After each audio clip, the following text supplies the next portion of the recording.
All right, welcome everybody around the world. Welcome to all my subscribers. Oh, oops, 1 sec. Let me just turn this music off. So, welcome everybody around the world. Welcome to all my subscribers. Now, for this video here, what I want to do is tackle something which I think is a very major problem right now.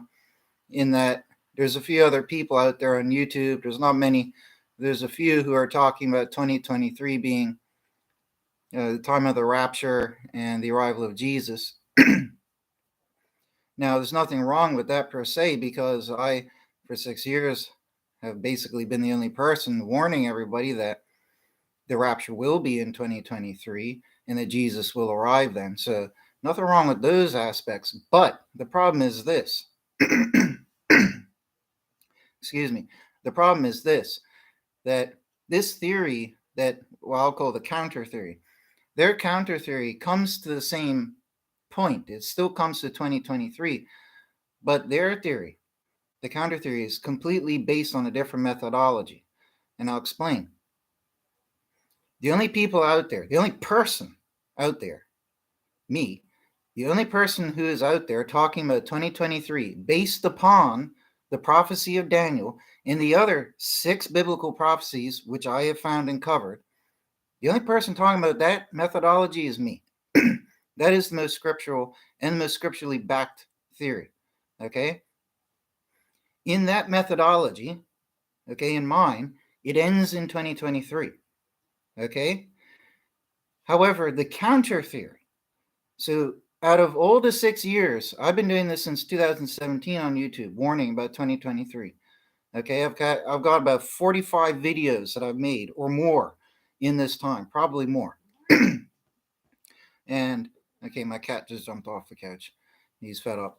So in all this time, nobody else has come out with the same theory that I have. But another theory cropped up a few years later.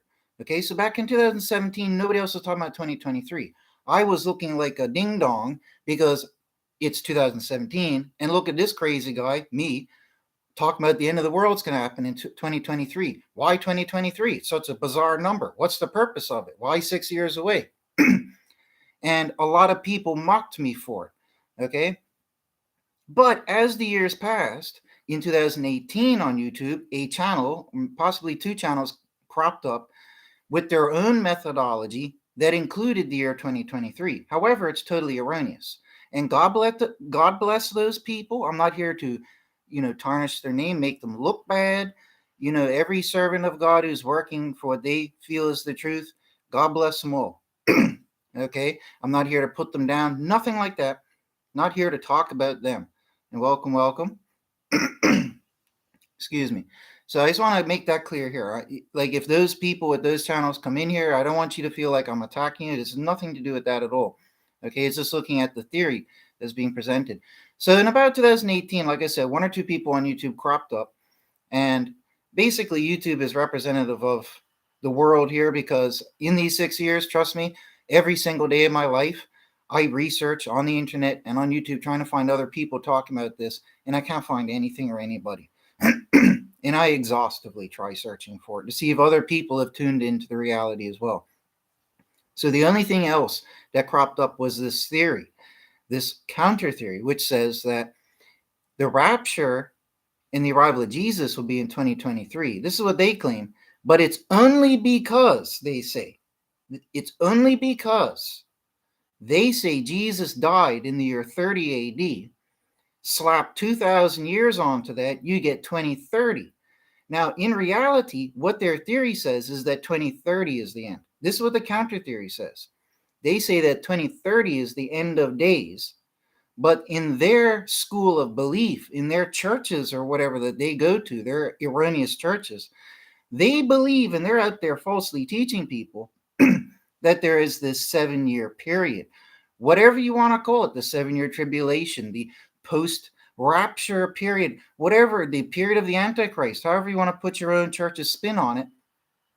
What they do is they -7 from 2030. That is the only reason these other people are talking about 2023. They have not come at, that is the entire basis of that theory that you will find on those people's channels. One person has made a book and published it based on that theory as well. Okay, and in the last few years, I have had my 2023 theory. Here's my book here, published 3 years ago.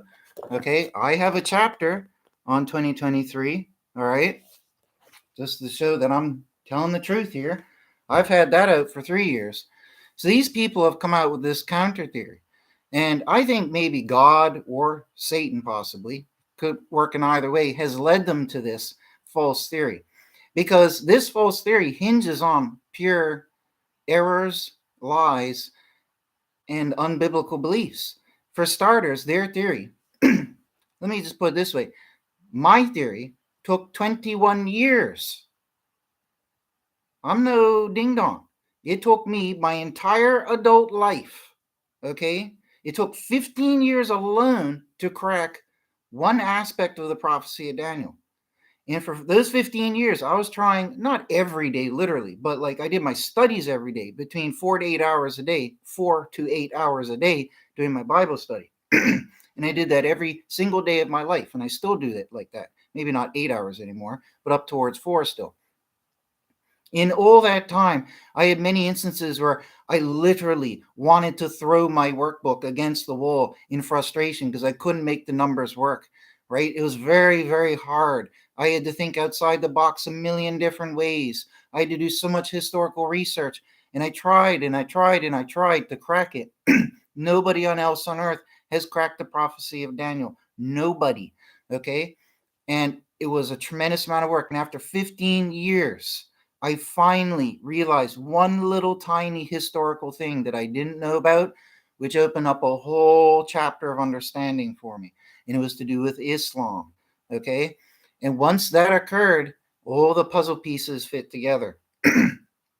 That took 15 years. But now, in the last 6 years, I have found 6 other, because I looked further in the scripture to back it up, for more scriptural proof, I found 6 other pillars of scriptural proof. So altogether, I've got 7 now. Okay. Now, that's a lot of hard work, a lot of math. I mean, there's a lot of math and hard work reading through every single sentence of the Tanakh from Genesis all the way up into the prophets, counting every period of years down to the single digit as part of solving one of my pillars, right? A lot of hard work and math went into my methodology in theory, but it's so tightly knit, it's concrete, it's rock solid like diamond, because I did hard actual work to honor of God, okay, and nobody else, right? So my theory is 100% solid, sound. 7 pillars of scriptural proof. You can't deny it. It's proven from every conceivable angle, okay? That's my hard work, my project. When you look at the counter theory, this is their theory in comparison. It's like ABC 1, 2, 3 baby blocks. It's, oh, Jesus died 30 AD, which is actually wrong, and I'll prove that in a second. But they say, so it's founded on a lie. They say Jesus died in 30 AD. I'm just going to add 2,000 years to that. Bam! Oh, we got the end days. That's their methodology. That's the extent of their maths when minusing 7 years to get 2023, because they wrongly think in their churches that there's this period of 7 years, that Jesus comes twice. They think pure lies and erroneous nonsense. It's all false, unbiblical teaching. But millions, if not hundreds of millions of Christians believe that false teaching. And I tell you what, people, the reason this is so important and critical is because if the end does come with 2023, it could come at the end of 2023. It could even come into 2024. I've said that since day one, 6 years ago. Nothing new. Okay? If any of this is real and it's going to happen, you don't have 7 years. This is why it's important. I want people to understand. If you do not have a 7-year period, this buffer zone, you're not going to have time to prepare. You're going to be caught unawares, even as a Christian, because when Jesus comes and the rapture starts to happen, there's no 7-year period afterwards. You've had your methodology completely wrong and out of left field. You're not going to be ready. And that's a product of Satan.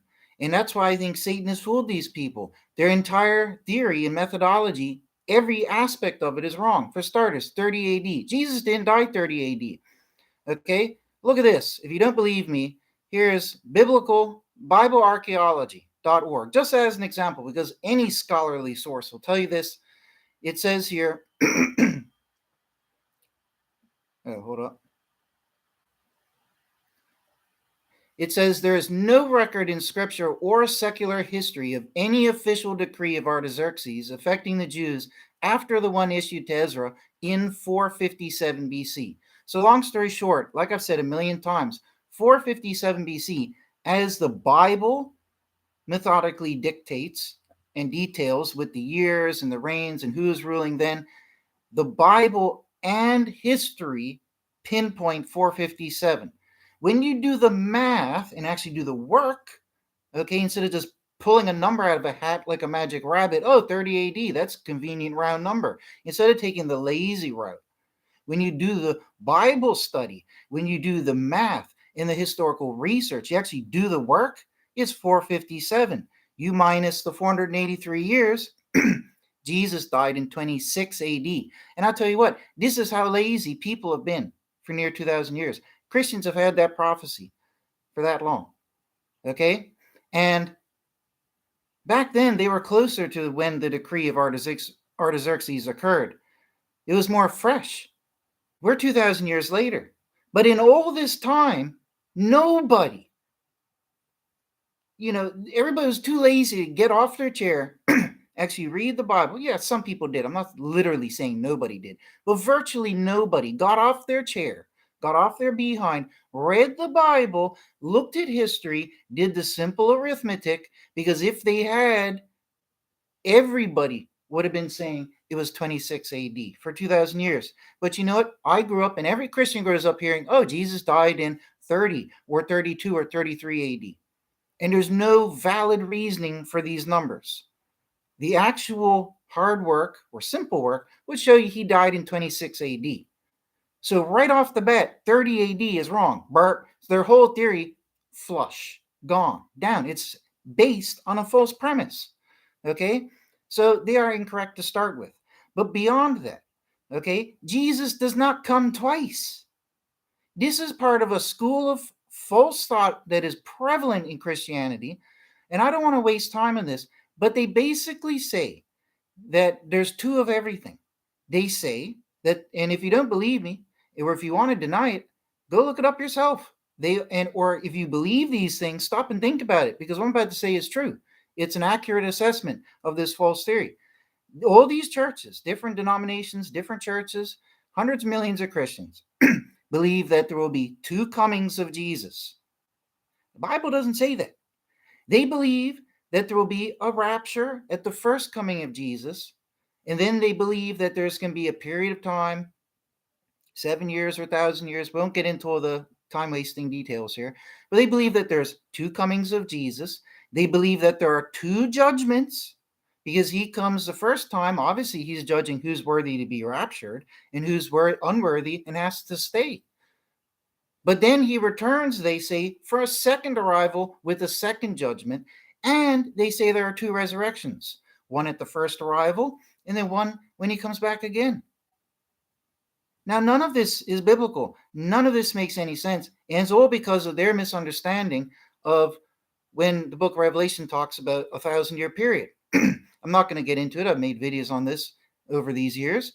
But it's based on a misunderstanding of the Bible, because they haven't critically read the Bible seriously enough and taken it serious enough. They just see 1,000 years written in 2 or 3 places and wrongly think, oh, it's all the same one period. Bam.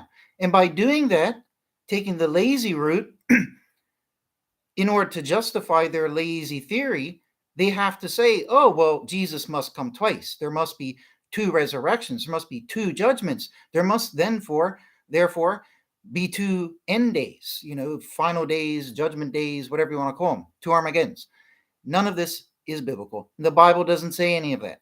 There is one and only one final day, end day, whatever you want to call it. There's only one, when Jesus will arrive. There is only one when there is the resurrection. There is only one day of judgment. Bible doesn't say days of judgment anywhere. It's the great day of God, the day of judgment. Day, singular, one. There's only one set, one judgment. There's no time afterwards for change and all this and that there. Everybody gets judged. The worthy get taken up. Okay? The bad stay here. They're put to death. Whatever happens, to each their own. That's it. Okay? And then the world is recreated and whatnot. That is absolutely it. There's no, oh, then 7 years later or 1,000 years later, it all happens again. That's not biblical. Okay? So their theory is 100% based on lies. But not only that, they add a third layer of lies into it because the 7-year tribulation is not biblical. It is not. Any scholar will tell you that. If you go look it up in scholarly research, not goofy websites, you will see that any scholar will tell you that there is zero evidence, there is zero reason to believe in a 7-year tribulation period because the Bible doesn't say it. And if you go look up any of the proponents, the people who push a 7-year trib theory, and go look at their evidence for it, which I've done exhaustively for years and years, trying to see why they believe these silly things, every single one of them collectively hinge on Daniel chapter 9 and on a singular verse to justify the existence of a 7-year period. But in reality, like I'll show here, I'm going to read Daniel 9, I'm going to read that verse. It does not say that this 7-year period happens at the end of days. What it's talking about in Daniel 9, I'll read it now. It says, oh, and let me mention this as well, because a lot of people don't know because they didn't do the homework themselves. If you search the Bible yourself, you will find no mention of a 7-year period at the end of days. You could go search the Bible like I have for the term 7 and read every verse. Okay? 7 years, 7, whatever you want to call it, there is nothing. Even in Revelation, it talks about a 3.5-year period leading up to the end of days. Not a 7.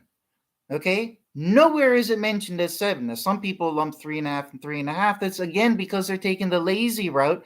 They don't want to get up, do the physical workout, the mental Bible study workout, the mathematical workout. They just sit there, see the clouds floating by, to see 3.5, 3.5, and like a 6-year-old child, oh, that makes 7. Oh, 7. But nowhere does the Bible say there's going to be 7 years before the end. But in their mind, they see the cute little puffy 3.5-year clouds. Oh, I know that makes 7. I'm a big boy because I can add 3.5 and 3.5, and it makes a number, right? A number that has no meaning in the Bible, pertaining to what we're talking about. But that's what they do. That's literally what they do. And then they look in the Bible for a 7-year mention, and they can't find anything. Okay? The only thing they can find, because it's the only verse that talks about a 7-year period at all like this, is Daniel 9. But in reality, it's not talking about the end of days. It is talking about when Jesus died. And it is the 7 years that transpired right after Jesus died. Okay? I will prove it by reading the verse here. Any scholar knows this. But all the people who believe these wacky theories, the counter theory, they have not done the hard work themselves. They don't have the time, apparently, to go and look in the Bible and do the hard work. They just want to sit on their chair, add together some simple numbers, or listen to false teachers parrot nonsense from a pulpit. Okay? Hold on, my cat wants to go outside. Hey, Katie. Be nice. Right. No fighting. Come on. Right. Come on. Stop getting away. Watch out. Let him out.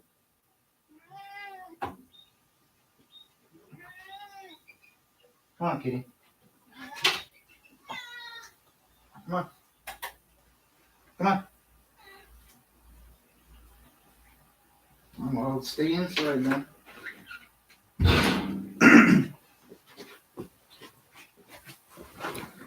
Sorry. It's my neighbor's cat. He likes me and he always hangs out here. And then another neighbor's cat is trying to mooch on, me and my food and whatnot. So he's always hanging out by the door and he's a big, big cat. And then Mr. Kitty here doesn't like going outside when the cat's right at the door and they're hissing and stuff. So, anyways, cat drama. Mr. Kitty's back in the house, so hopefully he doesn't pee on the carpet. Anyways, back to square one. I got to think back to what I was talking about. So the 7-year tribulation nonsense, basically. There's no mention of a 7-year period in the Bible. Okay, but these people want to believe it so bad because they're thinking 3.5 plus 3.5.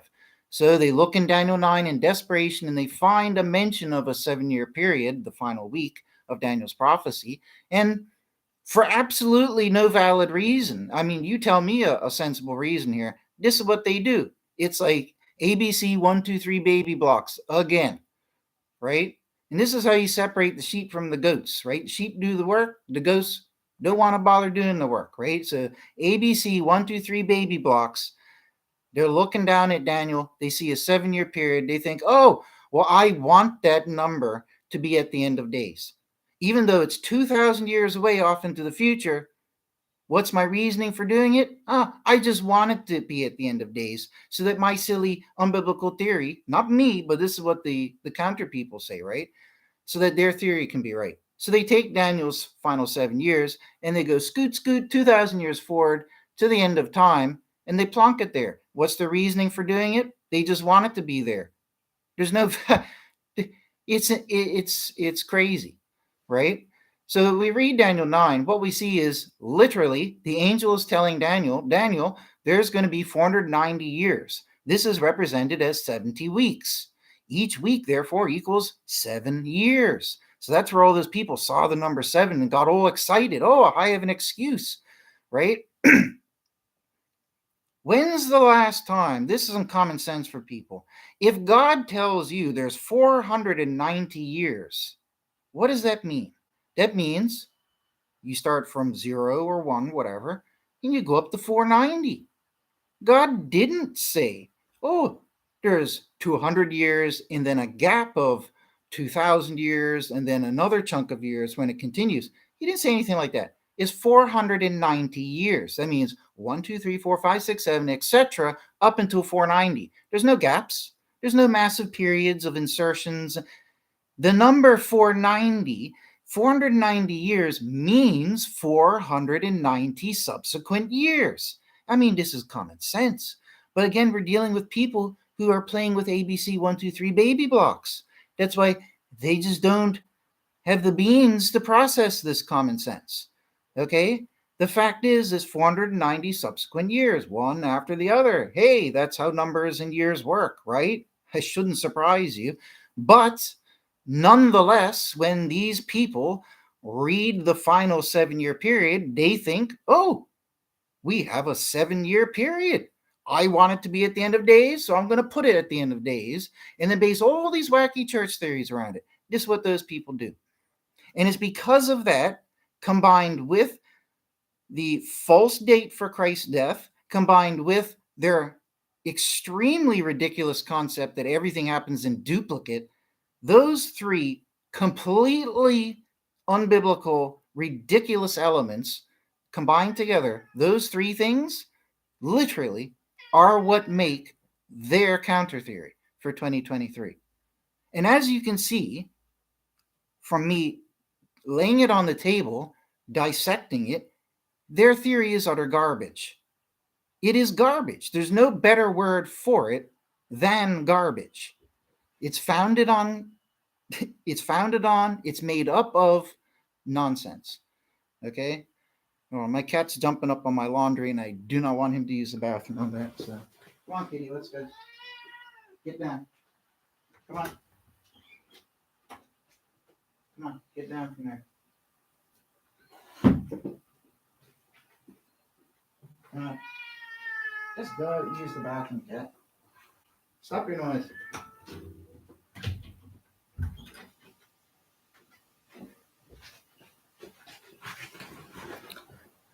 Oh, hopefully they don't fight. Let me just make sure he got past the other cat.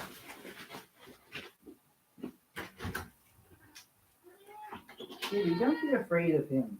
Okay, he's not going to hurt you. See, look, you're perfectly fine.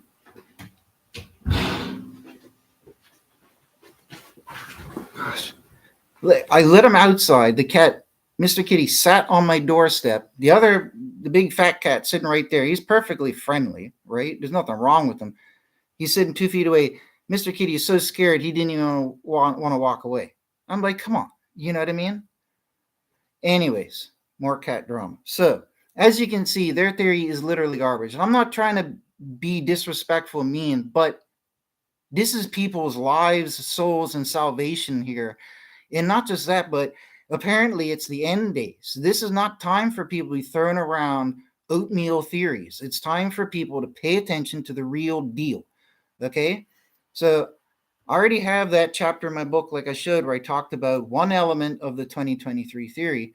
But in the years since this is 3 years ago, since I published that book, in these last 3 years, I found 6 other, like I've been saying, pillars of scriptural proof. So that's why my new book, which is going to be all about 2023 and the 7 pillars of scriptural proof, that's going to be published in the next few days. Okay? It's all being wrapped up now. It's important to get it out. It's not too late. I wasn't going to make it because I figured it's 2023 now. What's the point? But it's still very important because there's between half a year and even up to an entire year or more in which it could still take place. As I've always said, and I'm not going through the long-winded explanation now, but this isn't stretching anything. This is entirely reasonable. Okay, I've shown before. I mean, if you're talking about, a period of 6,000 years or any period, if you picture it like a loaf of bread, like a baguette of bread, that represents the period of time. You have the end of the baguette, right? At the end of the baguette. Now, the end of that baguette could be in December, the end of December 2023, but may not be because it depends on when the historical events on which these time spans are measured from. For example, the rebirth of Israel in 1948 took place in May 15th, I think it was. Okay, so by all rights, it could be May 15th, 2024. And I've always said this since day one. Okay, and I've always also said people should allow for a year of flux for the aforementioned reason. Events could take place on the January or middle of a year or on the end of a year, and that doesn't invalidate anything numerically. It's simply, just how reality works, right? And there you go. So you have to allow for a little period of flux like that. I've always said that. But anyways, that's the simplest way to put that. So if we go and read Daniel chapter 9, it says here, right?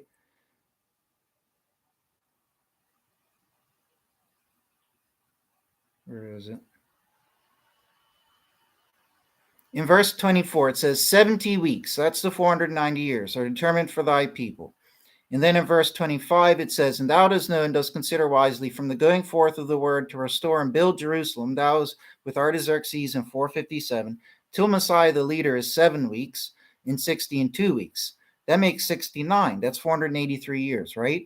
And it says, a broad place has been built again, the rampart, even in the distress of the times. That did happen with the Herodians under the time of Jesus's early life, just before he was born. Then it says after the 62 weeks, which is 69th, because it just said it was 69 weeks, it says cut off his Messiah. And the city and the holy place are not his. Now, every Christian, whether they realize it or not, needs to understand that there are 2 ultimate verses from the Old Testament that verify Jesus as Messiah. These are Isaiah 53 and Daniel 9. Daniel 9 arguably might even be more important than Isaiah 53. Okay, these are the only places where it suggests that Messiah would die. Nowhere else in the Bible in the Old Testament does it say Messiah would die. This is one of the reasons why Judaism rebukes Jesus. They don't believe Messiah would die. Okay, so this is a critical prophecy for Christians. This prophecy pinpoints Jesus, okay, after Artaxerxes' decree. Okay, Judaism denies that Artaxerxes made the decree because if they agreed that he did, it would prove Jesus to be the Messiah. So they say that we have the numbers wrong, and they say that this Messiah wasn't the Messiah, it was just some anointed guy, not the actual, Messiah figure. So, but forget about what Judaism says about it. This is a very important verse for Christians, and people need to understand and appreciate that. And being one of the most, if not the most important verse in order for verifying and validating Jesus, one must truly pay attention to what it says. Okay? And it says that after the 483 years, cut off is Messiah. Okay? Now, like I said before, 490 years is 490 years. That means the next 7 years are the next 7 years. They don't happen 2,000 years forward at the end of days. They happen right then and there. Because, like the angel said, 70 weeks are determined for thy people. If you put a gap of 2,000 years, there wouldn't be 70 weeks. It would be longer because we're talking about time periods. You can't put gaps and then say it's the same length of time. It's ridiculous. And the verses do not say, hey, get some magic scissors, snip off this final 7. Where does it say that? It doesn't say it anywhere. It says there's 490 years. They go up from 1 to 490, all one after the other, all in a row. That is common sense. That is reality. And it says right here in the 483rd, which was 26 AD, the Messiah is cut off. And this is what it says about the final 7 years. Okay? Cut off is Messiah, and the city and the holy place are not his. The leader who has come does destroy the people, and its end is with a flood. Until the end is war, and determined are desolations. And he has strengthened a covenant with many, 1 week. And in the midst of the week he causeth sacrifice and present to cease, and by the wing of abominations he is making desolate, even till the consummation, and that which is determined is poured on the desolate one. No mention about cutting off this final 7-year period. No mention of it being at the end of days. Is literally saying that after the Messiah dies, these are the next 7 years. So there's no grounds for Jesus died in 30 AD. There's no grounds for a 7-year tribulation at the end of days. There's no other mention of 7 years at the end of days anywhere else in the Old or New Testament. This is the only verse that those theory pushers use to justify their theory. So I have completely debunked their theory. Okay, it has no validity in it whatsoever. And furthermore, if we look at these verses here, where do they even get the idea of an antichrist? And you know why they get the idea that there's going to be a 7-year tribulation period with an antichrist?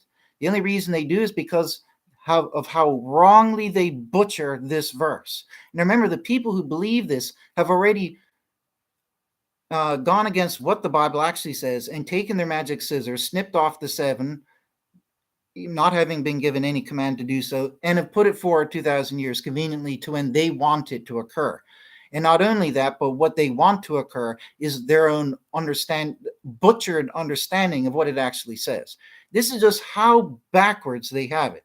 So when they read this verse, in verse 27, it says, and he has strengthened a covenant with many, 1 week, and in the midst of the week he causes sacrifice and present to cease. They think this is talking about an antichrist. It doesn't say that it is. They just assume that it's an antichrist. Now, the antichrist isn't mentioned in the Old Testament. It's only mentioned, I don't even think it's mentioned at all in the New Testament. Every mention of antichrist, this is a whole other argument, right? Another topic as well. But antichrist, the only 4 mentions of antichrist in the New Testament say that anybody can be an antichrist. And John is the one who says, describes all of these uses of the term. And John says that the antichrist is in the world already. Okay? The antichrist who you heard was about to come is in the world already. And he also says that anybody can be an antichrist. So that is what the Bible actually teaches about the antichrist. Because in reality, there is no the antichrist.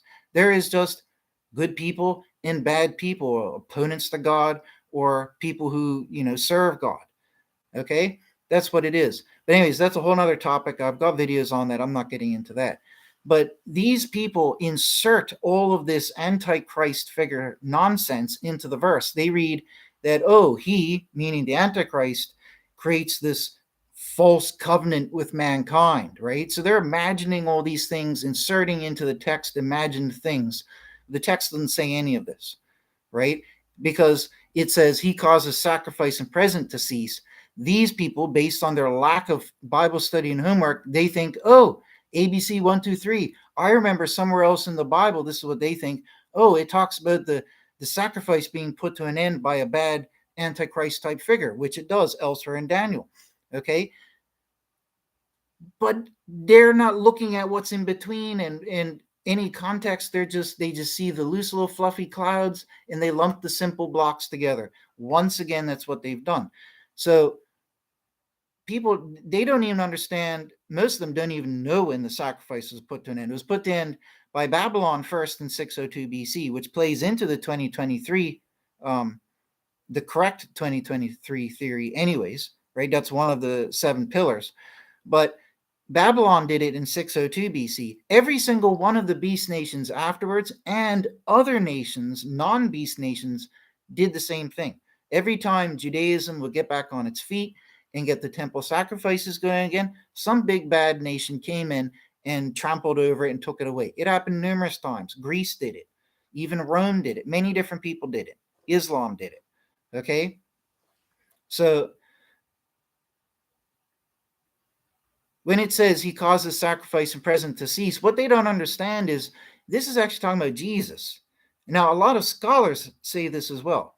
It actually makes sense because when you read verse 26, it's talking about Jesus. It says, after the 60 and 2 weeks cut off as Messiah, and the holy and the holy place are not his. Who's the he there? Messiah, the subject. The leader who has come does destroy the people, and its end is with a flood. Until the end is war, determine our desolations. And he has strengthened a covenant with many. So we do have 2 options here. Is it the Messiah or this leader who has come? So what these counter theorists think, they think, oh, it's the leader who has come. That's their little minor justification for why they think it's an antichrist bad figure. But if we look at what it says, he has strengthened a covenant with many 1 week, and in the midst of the week he causes sacrifice and present to cease. What a lot of scholars have pointed out is that Christians have often overlooked that Jesus put an end to the sacrifices. We're all taught this in church as Christians.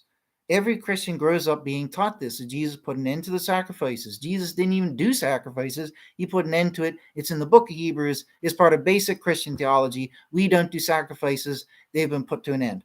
They are useless and they don't do anything. Okay? This is what is taught. It's in the book of Hebrews and probably elsewhere in the New Testament as well. Okay? Christians often, even I myself did it for most of my life, we overlook this when we read that verse because it's easy to think it's talking about a bad figure, but we have 2 options there. Now, as Christians, like I said, let's weigh out the options. We know that Jesus did put the sacrifices to an end, okay? And we do know that different leaders did come in and put the sacrifices to an end. But what I want people to understand is the historical and biblical context here. This is written in the book of Daniel, by Daniel. Daniel is the one talking about all these things. And Daniel and elsewhere were the ones who talked about Babylon doing what they did. Babylon is the one, the penultimate apex example, okay? The apex biblical example, the first, the foremost, the primary of who ended the temple sacrifice. They were the big bad, the biggest, baddest beast of the time, and they were the ones who caused the destruction of the first temple in Israel. Okay? It doesn't get more apex than that. Okay? So when they did it, which was 602 BC, it had been done. Okay? The second temple and this and that there, that was an attempt at getting back to everything, but it had been done. The historical, the biblical penultimate example of said event, the ending of the sacrifice, happened in 602 BC. Okay?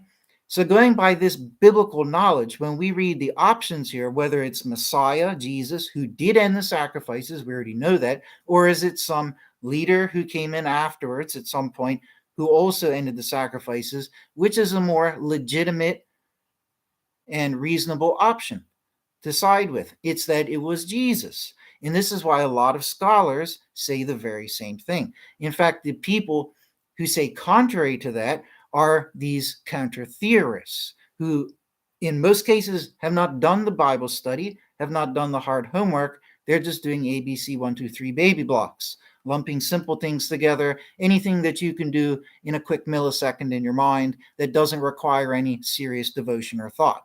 Okay, that's the problem. So when you seriously consider and analyze and weigh out what is said here, it makes more sense that it's talking about Jesus putting an end to the sacrifices. Now, we know as Christians that when Jesus died, okay, when Jesus died, that was it. That was the capstone that summed up all of his activities and caused all of his activities to come to fruition. Okay, so the year of his death in 26 AD is a marker point for when those sacrifices, the carnal animal sacrifices, were put to an end through his so-called sacrifice once and for all, as Hebrews says. Okay? So it's entirely reasonable to understand this from the perspective of it's actually talking about Jesus there. Okay? But also not taking away from, lots of leaders did come in later and do things like that. Okay? But remember, Antiochus, which a lot of Christians wrongly think was the leader who came in after, is because they don't know history. They haven't gotten up off their chair. They've been too lazy to go do the homework. I was once like this. I didn't even know when Antiochus lived. I assumed, because I trusted all the other Christians, that Antiochus lived after Jesus. When I found out Antiochus lived in 175 BC, I immediately realized with common sense that none of these things in Daniel could be talked about Antiochus. Okay? So Antiochus, who was not even Roman, and most Christians think he was Roman. He was not even Roman. He was Grecian. I don't even think he was Grecian. Okay? But nonetheless, Antiochus, it was not Antiochus. Okay? And we had lots of Roman rulers who came in afterwards and did bad things in the temple. We had Caligula, we had a few other people, but lots of people did it. And like I said, lots of leaders in history from these other bad nations, opponent nations, beast nations, and non-beast nations, they all came in at times in history and defiled the temple and its sacrifices. So take your pick. It's like having a fruit basket or a buffet with lots of options. Which option do you go with? That's why I said that the penultimate example of this being fulfilled is Babylon doing it. Every scholar agrees. End of story. No argument there. Okay? And Jesus makes the most sense for being the one who put an end to the sacrifices here. Okay? And when it says by the wing of abominations, it's not saying that Jesus is abominable. God is the one who brings the whirlwinds of destruction upon the earth and rains fire down upon the earth. Jesus said he came to cast the earth on fire, but found it was already alight. Okay? When it's saying by the wing of abominations, it's more like, like when a bird flaps its wings and blows the dust on the ground, it's like spreading that wrath. And I think that's all it is. It's not belittling or demonizing Jesus, right? And it says he is making desolate even to the consummation, and that which is determined is poured on the desolate one. Now, this makes sense in the interpretation of Jesus being the subject here because it is separate from the figure of desolate one. And it looks like whoever is dishing out these abominations and punishments, so to speak, is pouring it out on the desolate one. So they're two separate opposing type figures. Now, if you're believing what the counter-theorists believe, you believe that the he who strengthened a covenant and caused sacrifice stand is the big bad antichrist figure, the imaginary figure. And then how do you make sense of when it says that that figure pours out wrath on the desolate one? Because the desolate one would be the most fitting antichrist figure. You see my point? So I may not have worded that the most eloquently, but anyways, their theory is full of holes. It's based on falsehoods. Okay, at the end of the day, let me wrap this video up because it's getting too long. To put all of this nonsense to rest, I'm publishing my book, and when it's available, I'm going to aim to make this book cheaper, but I'm going to say it once again. When you're making a book, there's a lot of factors to take in consideration. I could care less about making money, okay? Trust me on that one there. I could care less about making money. When you're producing a book, okay, and the company that I use to produce the book, when you're making the book, you can design it to look like what you want. You can design the quality of the paper, the quality of the cover, if it has images and blah, blah, blah, color images or black and white, how thick the ink should be. All these things bear relevance to the cost of the book. I never thought about that until I made my book, this one here. Okay, my book here has got a nice cover, right? I think it's got a nice color page, quality page, and all that. I want to have quality, right? 200-page book. I went for that, but I had to balance it. I got full color picture on the front, but no pictures on the inside. Because when I wanted to put pictures in my books, and if I put pictures in my 2023 book, which I want to do, it's going to severely affect the cost of the book. And it's because it costs more money for the company to produce the book. Okay? So who cares about my profits? I don't care if I make 5 cents on a book, if I make $1 on a book. Most book profits are only a few dollars on a book at the best, right? If you put pictures in a book, I'm telling you now, forget about profits. They're just going to go straight out the window. The book will become too expensive for people to buy. That's a sad reality. That's why when you buy nice fancy picture books, they cost like $30, $50 at a store. Okay, I don't want my book to be that expensive, but I really want to have diagrams and this and that in my 2023 book to help show things, right? I can use the AI software, hopefully, to make diagrams, maybe, maybe not. But nonetheless, I can use other programs to design diagrams or just hand draw them and have them put into the book to help give people visual aid. I really want to do that, not just have boring text. But if I do that, it's going to drive the production cost of the book up, which means the book will cost more. I would like to keep this, not this book. This book is like 22 bucks. It's a systematic theology. A lot of systematic theologies are $100 to $500. They're bigger. This is a concise one, right? But that's a reasonable price for what it is. Okay, this book here that I'm planning on making for 2023 is not going to be as big as that. There's no need for it to be. I don't want to sit here and pump lots of fluff, like I said before, into this book and make it bigger than it needs to be.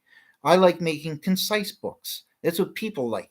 You know what I mean? Something quick, concise that you can pick up and read that's got everything that you need right there. That's what I want to do with this book. In order to do that, I have to evaluate and determine color pictures.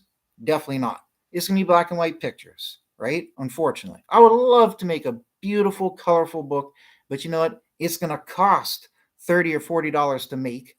There wouldn't be any profit for me. And you can actually make a loss. Like it actually comes to a point, it goes into the red because there's a program for this on Amazon. And it'll actually tell you up ahead of time, like, no, the book is not viable. It will cost more to produce than what you can sell it for, because to sell it, you would have to charge $80. Nobody's going to buy it, right? So I'm going to have to weigh these options out. Maybe I'll reduce certain quality down, maybe on the pages. What I'm aiming for is to have a finished product of about 100 pages. Maybe I can help attain this by increasing the text size. Why am I saying all this? I'm being very open and honest with everybody on the process for this, on how I'm not doing it out for money and all of that, to help everybody understand. My aim is to have an affordable, cheap book. Okay? An affordable, cheap book that will hopefully be $15 or less. Okay? That's markedly cheaper than my 22, which is still cheap, $22 book. Okay? I want to make it as cheap as possible. It's not possible to make it cheaper. Okay? It's not. The company, it will cost, say, $5 or $8 for the company to produce the book, let alone pay employees to work on it, publish it, and, ship it out, and all this. It costs Amazon, say, $8 to make a basic book. You know what I mean? You're not going to see a book cheaper than that. Because some people might say, oh, why are you charging money at all? Because I'm not Mr. Magic Man. I don't go and books appear, right? That's one thing. Why isn't the book cheaper? Some people might say that's the reason why. So I'm just laying it all out on the table. My aim is maybe $10. That's probably unrealistic. Maybe $15. If I make less than $1 on each book, I don't care. That doesn't bother me. I just want the information to get out there. But all these things bear relevance to things. Everything costs money. People are working on this book to get it done. So, and once this information is out there, just like what I have in this book on 2023, it will all be copywritten. That's the other important thing here, because I don't want these people coming out of the woodwork taking my hard work and discoveries and efforts. It took me 21 years to crack these things. And other people watch my video, and in 20 minutes, they can just go, boom, make their own video like people have done and parrot my information. They didn't do any of the 21 years hard work. You know what I mean? It's a disservice to me. It's a disservice to God. Most importantly, it's a disservice to God. If all of this is correct and the end is upon us, people need to hear the accurate methodology, the accurate information. And that is the 7 scriptural pillars that point to 2023. Okay? We have 6 months left to this year. And like I've always said, it could happen in 2024. We should always allow for a year of flux. It could happen at the end of 2024. What is the reasoning for that? Like I said, I did mention it earlier. Events in history can take place in a January, middle year, or end of year. Depending on when those events took place and when you take the subsequent given numbered time period of measure from, that could give or take a period of 11 or 12 months, let's say. So you need to allow for a period of a year flux. That's only reasonable. Also, another valid reason for doing that, allowing that tolerance, is because when you're dealing with ancient dates and figures and such, especially over 6,000 or 2 to 6,000 year periods, even though I've still got it down to the single digit accuracy, and it still works out great, you still, in all fairness, regardless of what I've done or not, you still I mean, you're talking about a 6,000 year period.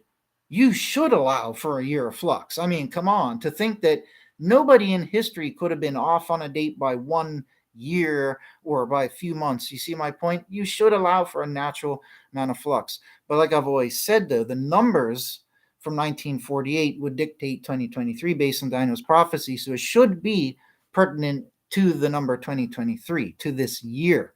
Okay, but like I've also added to that, the rebirth of Israel occurred in May 1948. Okay, which may not necessarily translate to May 2023. It could translate over to May 2024. Anyways, my point is, it's not just that we have 6 months left, potentially. We could have 1 year or a year and a half theoretically left. Okay? And whether it happens or not, we have to wait and see. It is what it is, right? But the fact that I found these 7 biblical pillars of proof, scriptural pillars of proof, to me shows me that it cannot be a coincidence. It has to be a design from God. There's no way that all of those things could exist as coincidences, independently and in conjunction with one another, lining up and connecting biblical prophecy with validated historical events. There's just no way that all these things could lattice together. There's no way. It has to happen. Okay? Another thing to validate this is if you go look up into the stars, again, I've got a video on this, I've got a video on everything, right? But if I have an astronomy program where you could look at the stars from Earth and go forward, back in time, yada, yada, it's amazing. See where meteors and comets and everything comes. It's a super detailed program. Anybody can get it from the App Store. Okay? Now, on this program, if you go look up at the stars now, shows you where all the constellations are. It maps out the story of Revelation 12 right now. I've got a video on it on my Enoch the Witness main channel, not this channel, my main channel. Okay? It's fantastic. It's amazing. That's a little sign that God gave us outside the 7 pillars. We look up now, and those things are cycles that always change. We look up now, we see the virgin, we see the dragon, we see the crown having looked, it's dropped from the dragon towards the virgin. The lion is next to the virgin. And then on the other side of the virgin are the scales of justice. And then under the scales of justice are the scorpion and the snake. It's like the whole thing mapped out, the biblical tale right there of Revelations 12. That's one thing. That's a discovery that I made as well. Other people have said similar things. I won't disavow that or deny that. But the other thing that God has given us as a sign is that, yes, like I've talked about on my channels, I've looked in other astronomy programs and lunar calendars, highly detailed astronomical calendars that detail every moon phase, for any country you want at any year going forward or back in time, right? And using that for Israel, because most people just think, oh, a lunar or solar eclipse can happen anywhere on the world and it's relevant. Oh, there's one over America. It means this. No, all these things in prophecy only pertain to Israel. Okay, so there has to be a blood moon over Israel and a solar eclipse over Israel. God says in Joel, and Joel's prophecies are repeated in the New Testament, that before the end comes, before the day of the Lord comes, he will make the moon go blood red and the sun will go into darkness. This is what he said would happen. We know that lunar blood eclipses happen all the time. They happen once a year or every other year, something like that there. Sometimes twice a year, okay, sometimes a few more. Okay, they're natural cycles. They happen. Okay, solar eclipses happen every year, guaranteed, right? So why would God say that these things are signs? It's because when these things happen to Israel, and assumedly in the same year. Okay, so using this astronomical calendar, I looked through and I found that in a gap of about 30 to 50 years, I think I went back about 20 or 30 years, and then I went forward maybe 15 or 20-ish or something. So somewhere between, let's just say 40 and 50 years, I looked at a span for Israel for years when a solar eclipse and a blood moon occurred in Israel. And it only happened, I think it was like once, maybe like 30 years ago it occurred. And then once it occurs, say 5 or 10 years into the future. But undeniably, so on that notion, it might happen every couple decades anyways, that type of coincidence. However, undeniably, it did occur in 2022. which would be relevant if 2023 is the end. Okay, in 2022, there was a blood moon over Israel and a solar eclipse over Israel. Okay, that is something that is undeniable. And when we look at what God said he would give us as signs that the end is about to arrive, God said, I will give you the sun will go dark and the moon will go blood red. Okay, so in theory, we know the end didn't happen 20, 30 years ago. That's out of the question. So in theory, technically, 2022 could have been it. Okay, or it could be at these random points scattered throughout the distant future, hypothetically. Okay, but you follow me? But anyways, my video is getting towards an hour, so let me cut it off now. But I'll get my book out there. Put all these counter theories to rest. They are bunk. There's not going to be a 7-year buffer zone. Okay, Jesus isn't going to come down here and vacuum up all the churches. All these things are erroneous. Okay, there are not 2 raptures. There are not 2 resurrections. There are not 2 judgments. There are not 2 arrivals. There are not 2 Armageddons. There's only one of all of them. And when Jesus comes, that is it. That is the penultimate judgment. And if you fail at that point, you're stuck behind. You're going to die at the hand of the fallen angels, the monsters, the giants, the natural disasters, hunger, lack of medication, injury, whatever it might be. Maybe you're going to be put to death in the heavenly fire by the meteors. Whatever it might be, to each their own. Maybe you'll die from fear. This is what's going to happen. Or at the judgment, something like that's going to happen. Okay? You're not going to have a buffer zone. It's not going to be like, oh, well, there is a buffer zone of a 7-year trip. And the other thing I want to mention is this: how cocky and arrogant and selfish and bigoted do you have to be? All these hundreds of millions of Christians who believe this counter theory, they believe that their church is going to be whisked off the earth. Their church, not even like individual basis, like who merits it, but their churches are going to be raptured up off the earth. Not the buildings, but their church, irregardless of individual worthiness, will be just taken up because they have the right church beliefs. This is what they think. And they think that everybody else can be stuck behind on the planet, all the wrong Christians and everybody else can be stuck behind for 7 years, where an antichrist rules the world and causes Christians to be beheaded and put to death, all this blood and gore. People will starve unless they take Satan's name on their forehead. All this imaginary fairy tale nonsense that is not biblical. This is what they teach and believe arrogantly, that despite their own guilt and sins, that won't matter. Jesus is going to come, suck them up off the earth with this magical vacuum, take their church away. Everybody else is doomed here for 7 years of torment before they die and are judged. That's just malicious. It's not even that they're going to get raptured up and everybody else is left behind, like what the Bible says is going to happen. No, they're going to get 7 extra years of torment. 7 years, which, as I've shown, is not biblical to start with. So their belief system is so bigoted, malicious, really, and narcissistic. It's so sickening. And I think if anybody, if some type of person is to be left behind, it's going to be people like that. God and Jesus, these are the things that as a Christian shake me in my boots when I read things like Jesus rebuking people for not giving a hungry person some money. There are verses that say people should work for their food and you shouldn't beg. There are verses that say that. More Christians should know. But at the same time, Jesus rebuked a lot of his disciples for very simple things. And it wasn't because, it's a big bad deal not to do these little simple things. He was trying to stress a point, and how sometimes these little simple things, you give a hungry poor person 1 penny or $1 or a morsel of bread, that could make all the universe a difference to them. That kindness might teach them lessons. It's not just about the little bit of food or the useless dollar.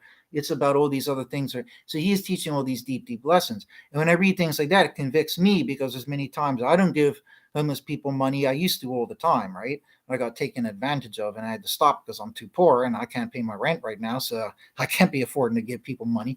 And I get every day people asking me for money, right? But when I read verses like that about Jesus, it shakes me in my boots and it convicts me, because that is the lesson and the precedent that he's trying to send here. Okay. So I can't remember why I was getting into that. Oh, right. Yes. Because considering that those are the lessons Jesus stresses to us, these convicting lessons that even the tiniest little insignificant type things can be a very big deal to God and Jesus in terms of judgment for us. Considering that reality, it's very dangerous to feel and believe that your church is going to be taken up and everybody else gets 7 years of term, blah, blah, blah, blah, blah, blah. You know what I mean? How is that being kind and giving that morsel and giving that penny when you're just like, oh no, everybody else can be dropped down here? It's just very narcissistic and bigoted. And I think that if Jesus is going to rebuke somebody for not giving a penny or for not giving $1, he is going to deeply scourge churches who teach this nonsense. Okay, this exclusionism and all of that. So at the end of the day, it is what it is. It's going to be what it's going to be. God and Jesus are going to come in their own time. But that's it for now. So that's the 1 hour mark. God bless you all. A workbook edition.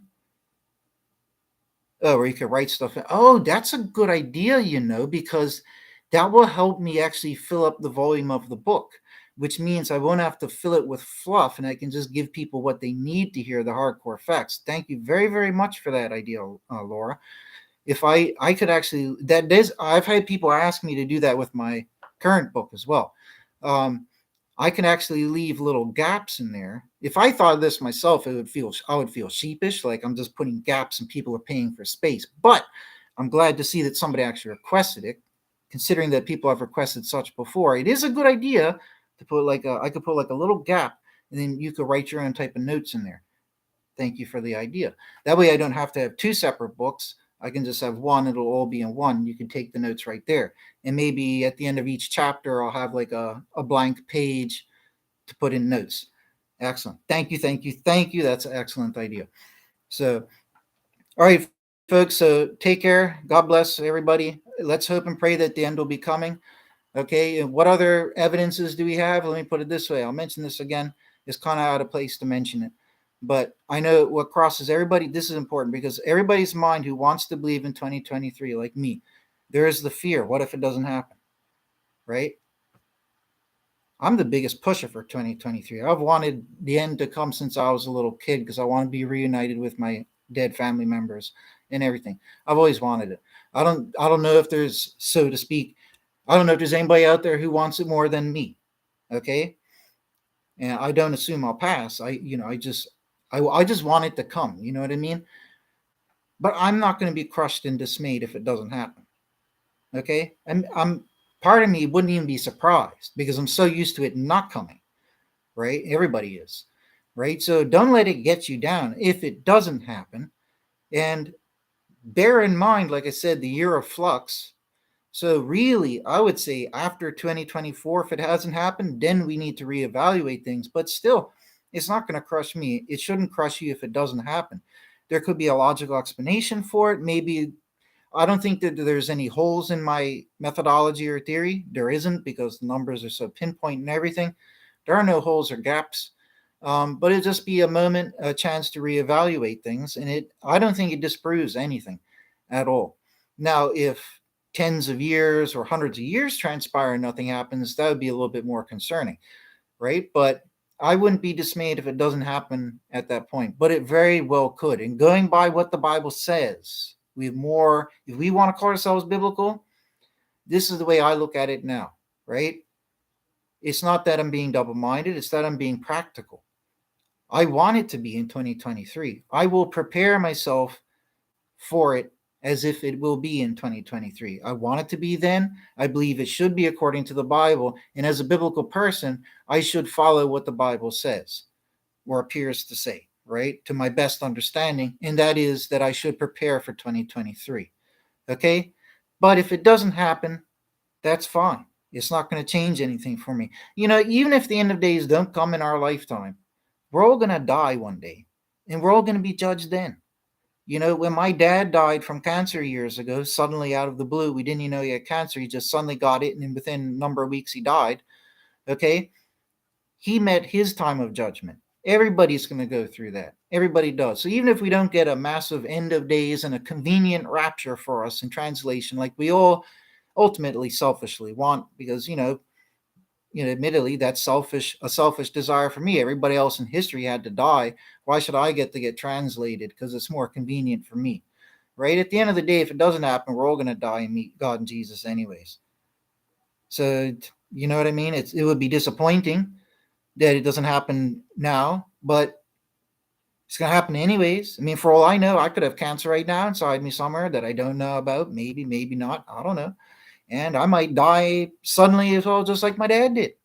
And I might meet my judgment even sooner. And just like any of you, one of us could go walk down the street, get hit by a car, right? That's why it's not worth worrying about all these things. But the reason it's important to, when the Bible appears to say that it's 2023, don't be lazy. That's why I'm acting upon that information and getting ready as if it was. Because if I didn't get ready like that, I'd be a slack Christian, just like normal, like I used to be. And if the end did come, I wouldn't be worthy. So that's why I'm doing the right thing now. Getting ready now, preparing now, doing my best. Because if it does happen, I will be ready. And if it doesn't happen, that's fine. I still have my life just like it always was. And even if the end don't come in my lifetime, I'm going to die and meet him anyway. So, boom, there you go. Problem solved, right? So, nobody out there needs to worry and stress out whether it will, whether it won't happen. Is up to God. Okay? Boom. There you go. See you all.